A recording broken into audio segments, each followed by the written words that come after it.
We have a loaded Philadelphia Eagles Now coming your way, and here's what's coming up on the Eagles Now Rundown. Will Brandon Graham return for Super Bowl 59 in New Orleans? We have injury updates from Adam Schefter on Landon Dickerson and Cam Jurgens. And lastly, why the Eagles have the recipe to end Kansas City's quest for a three-peat. This is Eagles Now by Chat Sports. I'm Chase Sr. Thanks for hanging out. And if you want a Super Bowl 59 preview tonight right here on the channel, I'll do it, but all we need is 1,000 likes on this video, and then if we get that, Eagles Now will drop that preview tonight. So hit that thumbs up icon, like the video right now, and Eagles Now is hot. If you want to stay in the know with all things birds every single day year-round, especially in the lead-up to the Super Bowl, myself and producer Chip will be driving to New Orleans starting on Sunday. Hit that sub button. And also, when we release that preview, you'll be notified if you hit your notification button and hit that bell icon. 31 people away from 105,000 subs. Lock us in right now.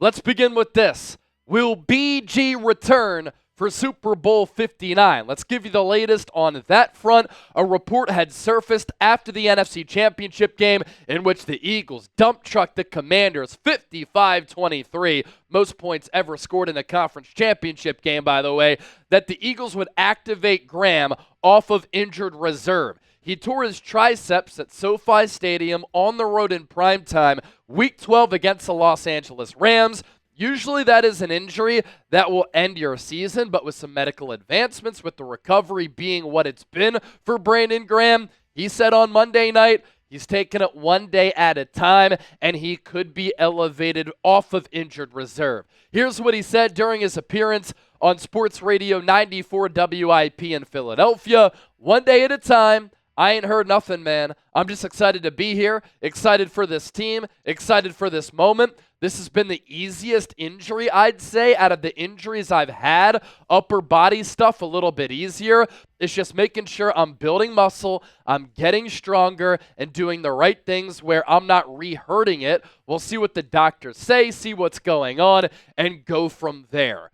BG, in his 15th season, obviously is long in the tooth, approaching his late 30s, but if the recovery continues to go according to plan, Brandon Graham, I think, has an opportunity to play in this game. And the benefits of him being active, he's a pass rusher who's talented in that regard and trying to get after Patrick Mahomes. The strength of this Chiefs offensive line is really along the interior, although Joe Thuney at left tackle is a little bit of a matchup that the Eagles can exploit, in my opinion. Graham is also a great run stuffer. The Chiefs' ground game, it's kind of meh with Kareem Hunt and Isaiah Pacheco, who's banged up. Hunt is very old. Pacheco isn't quite 100% with that ankle injury he suffered earlier this year. BG is also a captain, a leader. He has Super Bowl experience. He's played in 2 Super Bowls in his career, looking for ring and Lombardi Trophy number 2. And the Eagles need the horses to pressure Patrick Mahomes. In my opinion, human growth hormone should just be legalized. Therefore, players can come back off these torn Achilles and torn triceps injuries, torn ACLs in the matter of no time. Anyway, and ran.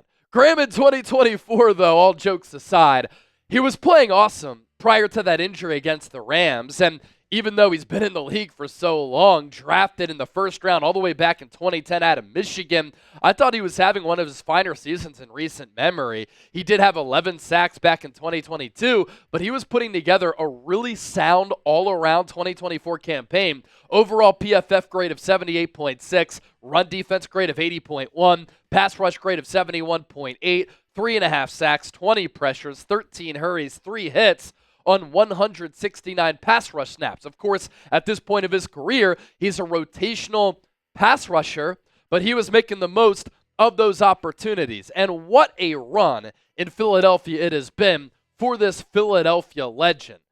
The most iconic play in the history of this organization happened in February of 2018 as part of the 2017 season in Super Bowl 52. When Brandon Graham had the strip sack of Tom Brady, and Derek Barnett, a rookie at the time, was able to pounce on that football that helped the Eagles clinch their first Super Bowl championship ever. Graham, a first-round pick, 13th overall, out of Michigan, as I mentioned, all the way back in 2010.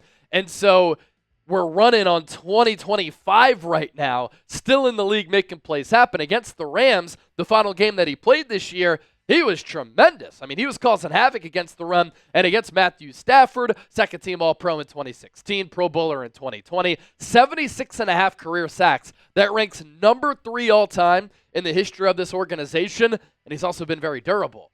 Number 1 in games played in Eagles history as well. So much more to get to here on the show, but first, I want you to predict the score. Kansas City Chiefs, Philadelphia Eagles, because coming up, I'm going to explain why the Eagles had the recipe to end the Chiefs' quest for that three-peat. So we hit on Brandon Graham, still to come injury updates on Landon Dickerson, as well as Cam Jurgens, and what I just mentioned, why the Birds can be victorious in New Orleans in 2 Sundays. Our sponsor for today's show, our friends at GameTime.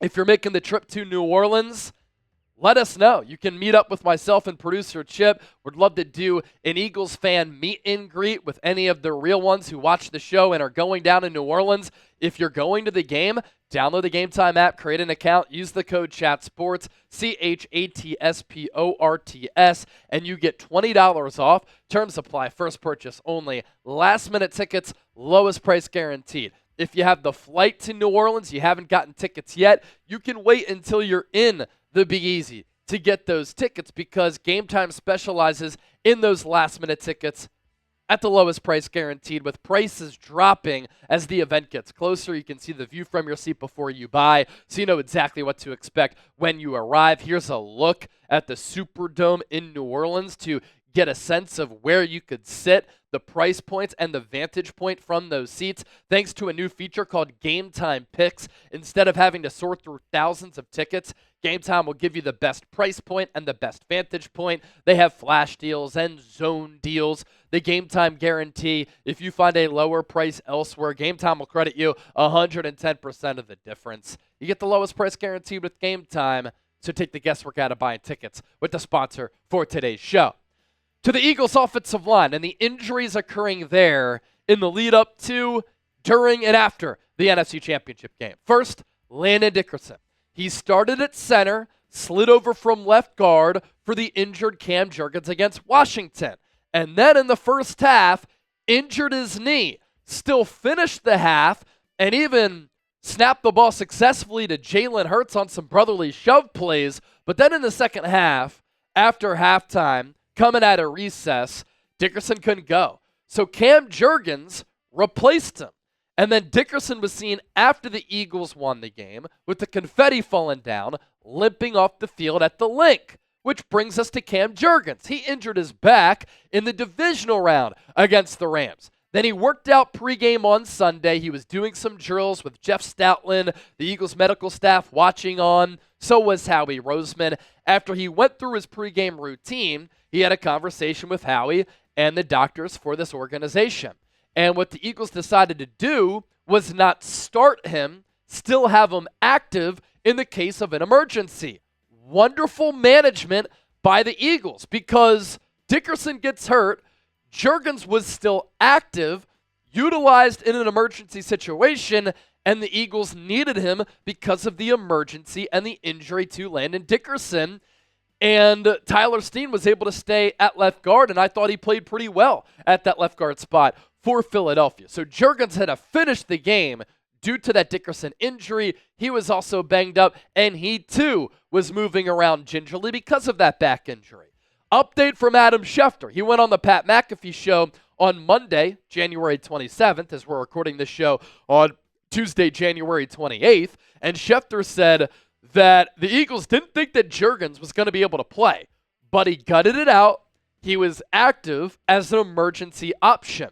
And the extra week of rest gives both, according to Schefter, Jurgens and Dickerson a real chance to play. If the game was this Sunday without that hiatus of a week in between Conference Championship weekend and the Super Bowl, it could be tough for both of those players to play. And if the Eagles were only starting 3/5 of their offensive line against the high-caliber defense that the Kansas City Chiefs have, that would be a very difficult matchup for the Eagles in the trenches, considering the offensive line is the strength of their team. Running the football has been their identity, and this Chiefs front, that defense in total, and Steve Spagnuolo calling the plays and designing the plays, elite.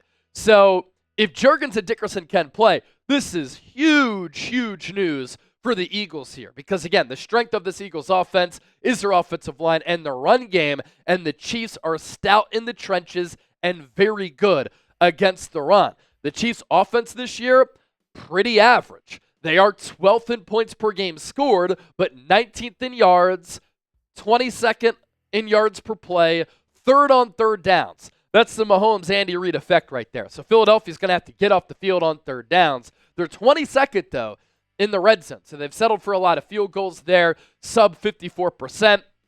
But defensively, look at how Kansas City has fared, led by Chris Jones, Trent McDuffie, and just a really good all-around and sound Chiefs defense. Number 4 in points per game at 19.4, 10th in yards per game, 12th in yards per play, 28th on third downs.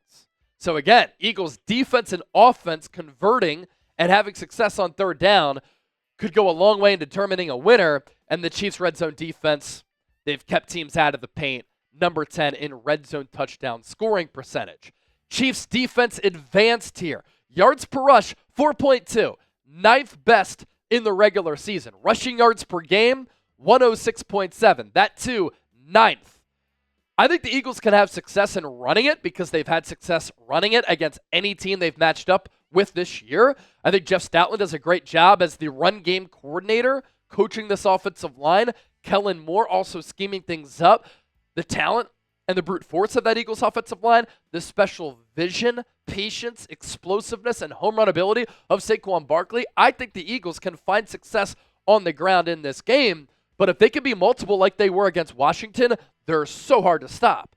And the Chiefs against the pass, allowing an opposing completion percentage of 65.9%. That's 19th. Yards per pass, 7.1. That's 17th. Passing yards per game, 220.6. That ranks 19th. So interesting stuff there from a matchup perspective, which then brings me to this as we round out the show. This is why the Philadelphia Eagles can take down the Kansas City Chiefs. The margin for error is going to be razor thin because the Chiefs do all of the little things right. They've won 17 straight one-score games. They don't make mistakes or have self-inflicted wounds. Other teams do, and the Chiefs are able to capitalize on that. They're also so sound in every phase of the game and so detail-oriented. Offense, defense, special teams. But I do truly believe that the Eagles can win Super Bowl 59. Philadelphia is not afraid of the moment.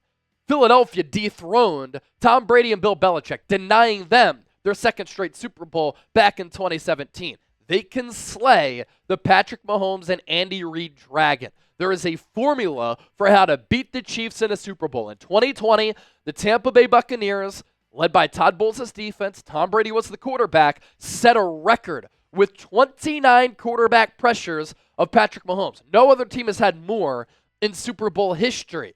Tampa Bay also generated pressure with 4 on 16 of 46 pass rushing opportunities. Vic Fangio does not blitz a ton, and I think the Eagles have the horses in the interior and at the edge spots to get home with 4. And a lot of people are going to say the Chiefs' offensive line that year, they were decimated. Look, they're really good along the interior, but Joe Thuney might have to play at left tackle. And so you can exploit that. And do you have faith that Jalen Carter can win his matchups along the interior against the Chiefs' interior offensive line? I'll put my money on Jalen Carter because he's one of the most dominant forces on the defensive side of the ball in the NFL. Milton Williams, Moro Ajomo, Jordan Davis. They've made plays all year. They're going to have to continue to do that. Nolan Smith has set a record for the most sacks in a postseason run in Eagles franchise history. He has 4. Josh Sweat can bring it off the edge. If you get Brandon Graham back, that's another option there for Vic Fangio. Offensively for the Eagles, they have to find success running it. They cannot turn it over, and they have to have answers. Kellen Moore, Nick Sirianni, and Jalen Hurts against the exotic, creative, sometimes unpredictable Steve Spagnuolo blitz calls, where he draws and devises things up so that they get a free runner from that corner. But can the Eagles' offensive line figure out their protections in order to keep Jalen Hurts upright? And what's a way to beat the blitz?